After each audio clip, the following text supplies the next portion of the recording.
Praise the lord. ఈరోజు August 20వ తేదీ 2024 సంవత్సరం మంగళవారం. ప్రతి 3వ మంగళవారం కందుకూరి కళ్యాణ మండపం గాంధీనగర్లో దహించు అగ్ని రామసాయి గారి కార్యక్రమానికి వస్తుంటా.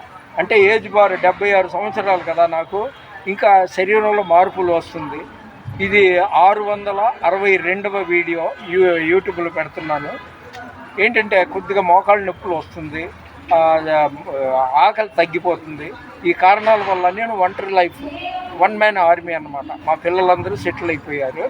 అయినా సరే దివారాత్రులు ప్రార్థన చేయడం నాకు ఆశ, అలవాటు. యేసుక్రీస్తునందు సద్భక్తి గలవారు హింసను పొందుదురని తిమోతి పత్రికలో ఉంది.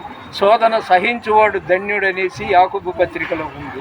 శ్రమ దినమందు నీవు కృంగిన ఎడల చేతకాని వాడవద్దు అని. అందుకనే శ్రమ వచ్చినా నేను అది దేవుని చిత్తంగా భావిస్తున్నాను. ఇంకా ఆఖరి క్షణం వరకు ఇది నా యొక్క ప్రత్యేకత. అందరూ చదువుకుంటారు అన్నమాట. అన్నిటి చూడండి 66 బొట్లు పెట్టుకుంటాడు. మరి ఆ బొట్లు ఎందుకు పెట్టుకున్నారో వాళ్ళ సంగతి నాకు అనవసరం. నా దేవుడు ఐఎమ్ మ్యాన్ ఆఫ్ గాడ్ అని అనుకోకపోయినా నేను క్రైస్తవుడిని అని తెలియటానికి ఇలా నా 21 షర్ట్లో డిఫరెంట్ వాక్యాలు పెట్టుకుంటున్నాను. అందుకే అటు ఇటు తిరుగుతుంటాను అనమాట. ఈ యేసు యూదా గోత్రపు సింహం, యెహోవా దహించు అగ్ని, ఇలాగా. కాబట్టి ఈ కొన్ని మాటలు నేను ముగిస్తున్నాను. నా సేవ గురించి, నా ఆరోగ్యం గురించి మీ ప్రార్థనలో జ్ఞాపకం చేసుకోండి.